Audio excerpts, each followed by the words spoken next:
வணக்கம் நண்பர்களே. எப்படி இப்படிலாம் பொறுமையாக இருக்கீங்க? எனக்கு தெரியல.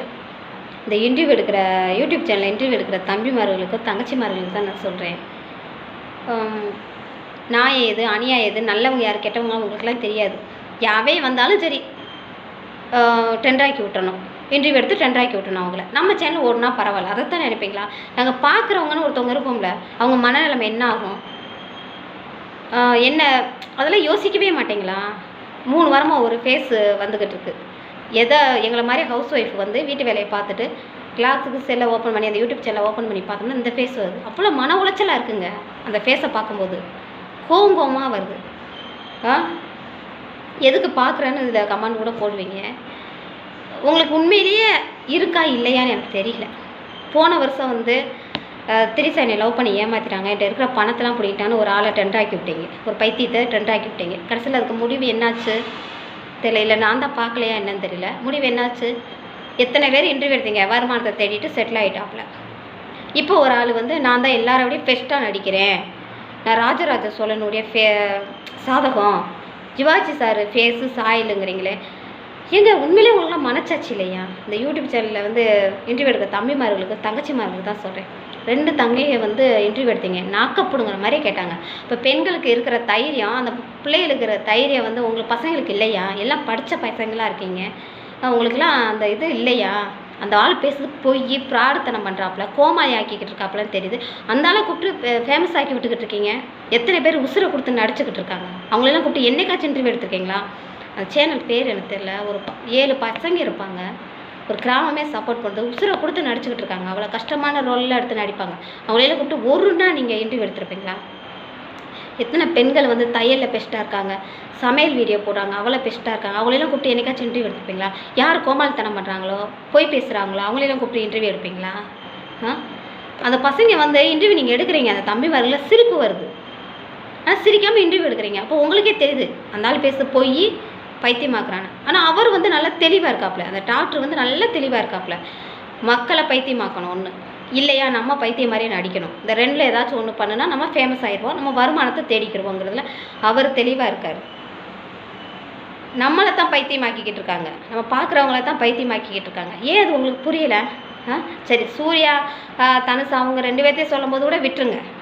சிவாஜி சார் சொல்லும் போதுமா அவங்களுக்கு கோவரில்? தம்பிமாரில் தான் கேட்குறேன், உங்களுக்கு கோவம் இல்லையா? எனக்கு ஹார்ட்டே நின்று போச்சு. எவ்வளோ பெரிய நடிகர் அவர், எவ்வளோ பெரிய மகான் அவர். அவர் பேரை சொல்லக்கூட இந்த ஆளுக்கு அருகது இருக்கா? அவர் மாதிரி செஞ்சு அதை நடிக்க விட்டு வேடிக்கை பார்க்குறீங்க. அப்பயும் இருந்தாலும் எந்திரிச்சு போதும் நீங்கள் சொல்ல வேண்டியதானே? அதே கூப்பிட்டு இன்டர்வியூ எடுத்துக்கிட்டு இருக்கீங்க. இதுக்கு என்ன முடிவாக போகுதுன்னு தெரியல. அந்த ஆள் நல்ல வருமானத்தை தேடிக்கிறவாப்பில், அவர் ஒரு இதில் செட்டில் ஆயிடுவாப்பில். இந்த பார்க்குறோம் பார்த்தீங்கன்னா நம்ம தான் பைத்தியம். ஏன் உங்களுக்கு இதெல்லாம் புரிய மாட்டேங்குது? யார் வந்தாலுமே இன்டர்வியூ எடுத்துருவீங்க, அப்படித்தானே? யாரை இன்டர்வியூ எடுக்கணும், யாரை எடுக்கக்கூடாது, யாரை உயர்த்தி விடணும் அப்படிங்கிறதுலாம் உங்களுக்கு தெரியாது. அப்படியே வேதனையாக இருக்குது. இதுக்கு வந்து யாராச்சும் இந்த பேரை சொல்லி, இந்த நடிகர் பேரெல்லாம் சொல்லி இவர் சொல்கிறாரு பார்த்தீங்களா, அவங்களாம் ஏதாச்சும் ஸ்டெப் எடுத்து இந்த ஆளை பிடிச்சி உள்ளே போடணும். அப்போ தான் சரி வரும். இப்படி ஆள்லாம் மறுபடியும் வரமாட்டாங்க. மன உளைச்சலாக இருக்குங்க, அவ்வளோ வேதனையாக இருக்குது. இந்த ஆள் பேச பார்த்தாலே பொய், அதாவது பேசலாம் பொய், ஃப்ராடு சரியால் இருந்தாலும் ஃப்ராடு. பொய் பேசிக்கிட்டு இருக்கே. உங்களுக்கு தம்பிமார் உங்களுக்கு தெரியலையா அந்த ஆள் பேசலாம் பொய்ன்னு?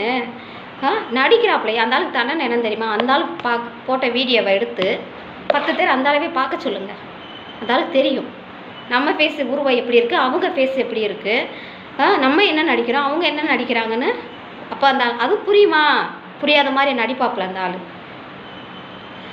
இந்த சூர்யா சார் சரி தனுஷ் சரி படத்தில் நடிக்கும்போது உடம்பு குறைக்கணுமா, சாப்பிடாம பட்னியாக கிடந்து உடம்பை குறைக்கிறாங்க, உடம்பை கூட்டணுமா, அது கூட்டுறாங்க. எப்படி உசுரை கொடுத்து அவங்களாம் நடிச்சுக்கிட்டாங்க. அப்போ நம்ம தேட்டர்லாம் போய் பார்க்குறோம், பைத்தியமா அவங்க நடிக்கிறதெல்லாம் பார்க்குறாங்க. அவர் வந்து 7 டேக்கில் எடுத்தாரா, இவர் 1 டேக்கில் எடுத்தாரா? அதனால வீடியோ பார்க்க சொல்லி சாவடிங்க, அப்போ தான் அந்த ஆள்லாம் திருந்தும். மதுரையில் வந்து இவர் தர்பூசணி வந்து இவர் சாப்பிட்டதுனால தான் ஃபேமஸ் ஆச்சான், சூர்யா வந்து சாப்பிட்டதுனால ஃபேமஸ் ஆகலையா?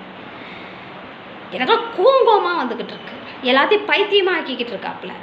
அதை கூப்பிட்டு இன்டர்வியூ மாறி மாறி இன்டர்வியூ சேனல் ஃபுல்லாக இன்டர்வியூ எடுத்துக்கிட்டே இருக்கீங்க. இப்படியால் கூப்பிட்டு இன்டர்வியூ எடுத்துக்கிட்டு இருக்கீங்க. உங்களை தான் சொல்லணும், மக்களை முட்டாளாக்கிக்கிட்டு இருக்கிறவங்கள. அவ்வளோ மன உளைச்சல். எங்களை மாதிரி ஹவுஸ் ஒய்ஃபில் இருக்கிறவங்களுக்கு மன உளைச்சலாக இருக்குது. எத்தனை பேர் சொல்ல முடியாமல் இருப்பாங்க தெரியுமாங்க? பார்க்காதீங்க அப்படிம்பீங்க. ஒரு பொழுதுபோக்குக்கு ஒரு சேனலை ஓப்பன் பண்ணி பார்த்தா எல்லாத்துலேயுமே இந்த ஆள் ஃபேஸ் தான் வந்துக்கிட்டு இருக்கு. அப்போ பைத்தியக்கார ஆளை தான் ஃபேமஸ் ஆக்கி விடுவீங்க. என்ன சொல்ல எனக்கு தெரியல. இந்த ஆளை நீங்கள் இன்டர்வியூ எடுக்க இந்த ஆள் ஃபேமஸ் ஆகிட்டு போவேன். பார்க்குறவங்களும் நீங்கள் இன்டர்வியூ எடுத்தவங்களும் போன அதே இடத்துல உட்காந்துக்கிட்டு இருக்க முடியுதான்.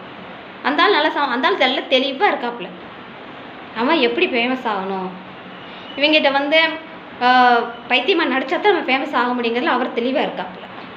டாக்டர் வந்து முட்டாளாக இருப்பாப்புலன்னு நீங்கள் நினைக்கிறீங்களா? அதெல்லாம் தெளிவாக பிளான் பண்ணி தான் அவர் பண்ணிக்கிட்டு இருக்காப்புல. அது நீங்கள் புரியாமல் தான் கூப்பிட்டு வச்சு இன்டர்வியூ எடுத்துக்கிட்டு இருக்கீங்க. அந்த ஆள் வீடியோவை அந்த ஆளுக்கு ஒரு 10 தடவை போட்டு காட்டுங்க. அப்படியாச்சும் அந்த ஆள் திருந்திட்டு ஓடுதான்னு பார்ப்போம், மதுரை பக்கம் வருதான்னு பார்ப்போம்.